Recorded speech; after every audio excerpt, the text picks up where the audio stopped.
The movie begins in a quiet neighborhood, where a young girl named Anna is playing her cello in her bedroom. Her stepfather, who was an abusive man, was holding a bottle of drink as he entered the room and interrupted her. He snatches the cello from her and attempts to force himself on her. But this time Anna resists his advances and pushes him away with both legs. He stumbles and ends up hitting a flower vase with his neck and starts bleeding heavily. He eventually dies on the floor with Anna watching in shock. Moments later, the police arrive and take her into custody. At the police station, she is profiled and soon she is arraigned for trial. Despite pleading innocent, the judge sentenced her to a juvenile correctional facility for 4 to 9 years. So, she boards a bus with other young offenders and heads to the facility, where they are greeted by cheerful sounds of the inmates, happy to see the new arrivals. As soon as they arrive, the guards instruct them to change into the facility's uniform, marking the beginning of their time there. Soon, the new prisoners gather in a room where the warden, Frank, introduces himself and lays down the facility's rules. Anna is taken to her cell, where she meets Jeannie, her quiet and reserved cellmate who has been in the facility for about 5 years. That night, after lights out, Anna quickly falls asleep. However, Jeannie stays awake, watching her in silence. Jeannie appears to be pleasuring herself, but when Anna wakes and notices the noises, Jeannie hurriedly pretends to be asleep and Anna continues her rest. The next day, the inmates head outside for recreation. As Anna was feeling uneasy about joining others, she stayed on her own, away from the others. However, one of the inmates named Cody approaches her and tries to befriend her. She tells her about the need to join a group for protection in the harsh prison environment. Anna tells her that she prefers to be alone and declines Cody's offer. Later during mealtime, Cody and her group approach Anna again, warning her about another inmate who supposedly has ill intentions towards her. Anna once more ignores Cody's warning and walks away. But Cody pushes her from behind as she ends up throwing her meal on the floor, and the gang laughed at her. That evening as Anna cleans the floor, Cody and her friends corner her in a dark room. They accuse her of disrespecting them and proceed to beat her. Cody, acting as the group's leader, intimidates Anna and threatens her about reporting the assault. Before leaving, Cody further humiliates Anna by kissing her. Shaken by the encounter and also injured, Anna receives treatment in the infirmary, but avoids revealing the identities of her attackers as she fears the repercussions. The attending nurse suggests she speak to Warden Frank about her struggles. So, Anna takes the advice and visits Frank's office, hoping for protection. However, Frank exploits the situation, using his authority to make advances on her. Uncomfortable and distressed by how the events are playing out, Anna rejects his advances and returns to her cell in tears. Jeannie notices her state and asks if Frank had touched her. This made the frustrated Anna call everyone in the prison a pervert. However, Jeannie tries to console her, and she explains the situation in the facility. In the end, she compliments her beauty and ultimately they made out, although Anna was initially hesitant. The next day, during their time outdoors, a black inmate who had been watching Anna throws a ball at her head in an attempt to intimidate her. Although the girl walks away, Anna feels a surge of anger. So, she rushes to meet Cody and her gang, demanding to join their group. A member of the group intercepted her, and a fight broke out.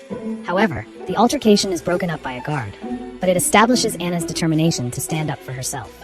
Later on, Cody decides to give Anna a chance, and she explains that if Anna wants respect or protection, she needs to prove herself by joining their gang and do what they demand of her.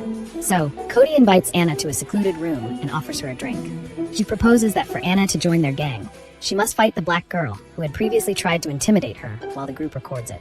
Reluctantly, Anna agrees as she heads over to the girl and hits her, and this leads to another intense fight. The commotion escalates until guards intervene to restore order. As punishment, Anna was stripped naked and placed in solitary confinement, a small, dark room, for 47 hours. When her punishment ends, Anna is summoned to Warden Frank's office. Frank expresses satisfaction at seeing her, reminding her of his power and surveillance over her every move. He warns that if she does not do his biddings, it could lead to longer, harsher punishments. Frank eventually pressures her into compliance. And as Anna becomes overwhelmed by fear, Frank takes advantage of her to pleasure himself. In the end, Anna feels disgusted as she attempts to wash away the shame by taking a bath and throwing up. The next day, Anna joins Cody's gang in a small room where one member tattoos her arm as a mark of initiation. Once the others leave, Cody coerces Anna into having an intimate moment with her. Cody promises to protect Anna as a member of her group. However, one of the gang members almost catches them at the moment, but Cody quickly dismisses the girl. And shortly afterward, a guard arrives to escort Anna back to her cell. The next morning, Anna receives a visit from her mother. However, instead of receiving some encouragement from her mom, she shouts at Anna. Her mother accuses her of intentionally killing her stepfather, and Anna's attempts to explain fall on deaf ears. Frustrated and angry, her mother hits her. Even after a guard intervenes to calm the situation, her mother's anger only intensifies as she tells her that she wishes for Anna to stay in prison for life. After the encounter, Anna meets up with Cody and her gang. However, the black girl from earlier comes after Anna with a knife. Discovering this, a fight broke out once more, and it escalated into a brawl as the girls tousled and others joined the chaos. Soon, the guards intervened to break up the fight, but Anna is sent to Frank's office again. Frank, who had observed the incident on surveillance cameras, accuses Anna of instigating the fight. He then manipulates her into using a drug-filled tube, leaving Anna disoriented. Frank once again takes advantage of her, especially now that she is high. Back in her cell, Anna's behavior shifts drastically. She lashes out at Jeannie and eventually hits her in anger. This prompts a guard to report her to Frank, who capitalizes on her situation once more. He reprimanded her for continuously causing trouble, and in desperation, Anna begs Frank to send her home rather than abusing her further. But instead, Frank threatens to transfer her to a far worse facility if she does not do as he wishes. Accepting her fate, Anna returns to her cell. As she starts becoming dependent on the drugs she had taken earlier, Anna visits Cody and asks for more. But then Cody declines and an argument breaks out, and Cody eventually forces her to leave. Feeling lost, Anna attempts to reconnect with Jeannie, but Jeannie distances herself. Desperate to escape her miserable state, Anna offers money to two girls who were addicts so that she could get the drugs herself. They were initially reluctant, but in the end, they eventually allow her, and Anna continues to use the drugs to numb her pain. In the meantime, Cody discovers Anna's drug use and confronts her in her cell as she expresses her concern. But Anna wasn't having any of it as she tells Cody that she is now independent of her. This once again leads to an argument, and in anger, Anna spits at Cody, who eventually expels her from the gang. Now, without Cody's protection, Anna becomes an easy target. A black girl and her group soon ambushes her in the bathroom, beating her severely and leaving her alone to cry.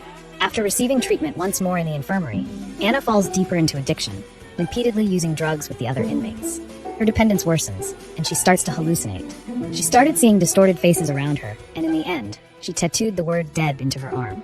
Eventually, Anna becomes sick as she vomits in her cell.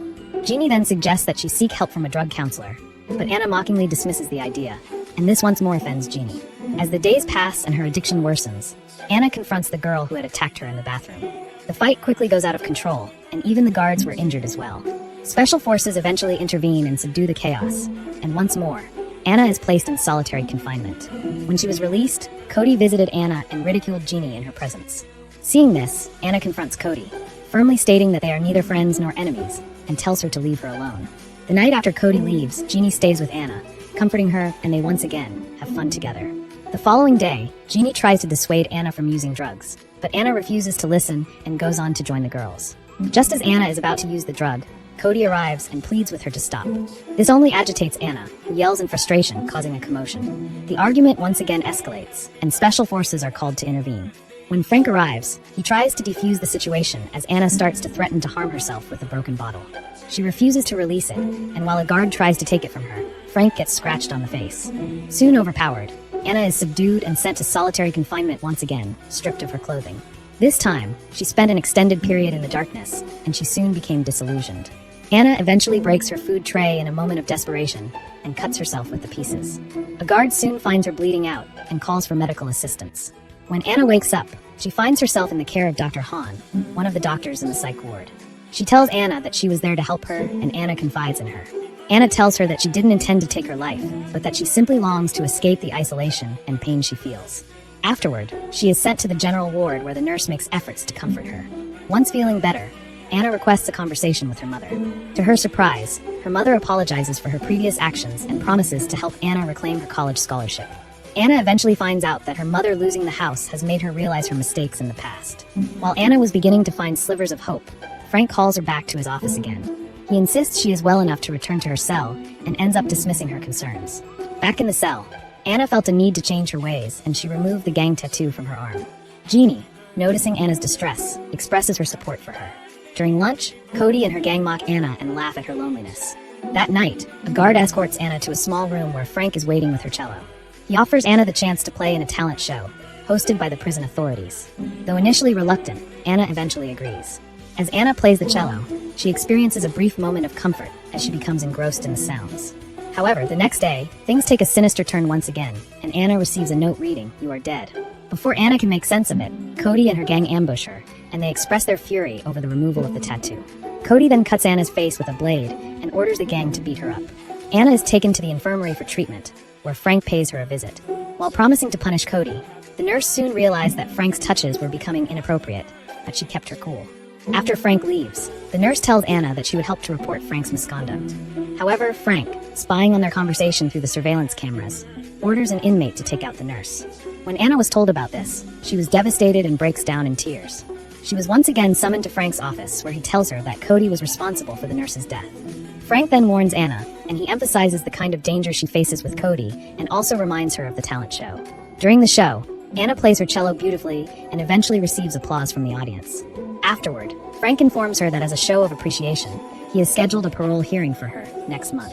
While Anna is surprised, Frank uses the promise of freedom to demand that she freely gives herself to him and ends up having his way with her on the stage. Back in her cell, Anna tells Jeannie about the parole hearing. Jeannie, however, warns her to be cautious and not to trust Frank, claiming he is fond of dashing people's hope in the end. Determined to keep him to his word, Anna approaches Cody for assistance in taking Frank down. Cody agrees and gives her a camera to secretly record Frank's misconduct. On the day of the parole hearing, Anna reminds Frank of their deal. Frank demands one last favor from Anna, unaware that she is recording the entire moment. Afterward, Anna is summoned to an office where she meets authorities who question her behavior and readiness for parole. When Anna tells them that she is fully rehabilitated and that she is ready for parole, Frank disagrees. Anna, who has expected this behavior, presents the video evidence, exposing Frank's heinous acts with her. Shocked by the revelation, the authorities take swift action. Frank is arrested, and after being taken away, Anna is eventually granted her parole. The officials apologize for her ordeal and ensure her release. Before leaving, Anna says goodbye to Jeannie, exchanging a final, heartfelt farewell. As she exits the building, she passes Cody and also thanks her for the help. She is then escorted by the guard outside. There, Anna reunites with her mother, who greets her with open arms. In the closing scene, Anna is shown performing on her cello. The large audience watches in awe as her music fills the room. Among them, her mother sits listening as she is moved to tears, witnessing her daughter's resilience and triumph over darkness. If you like this video, subscribe to the channel and turn on notifications for more movie recaps. Thanks for watching.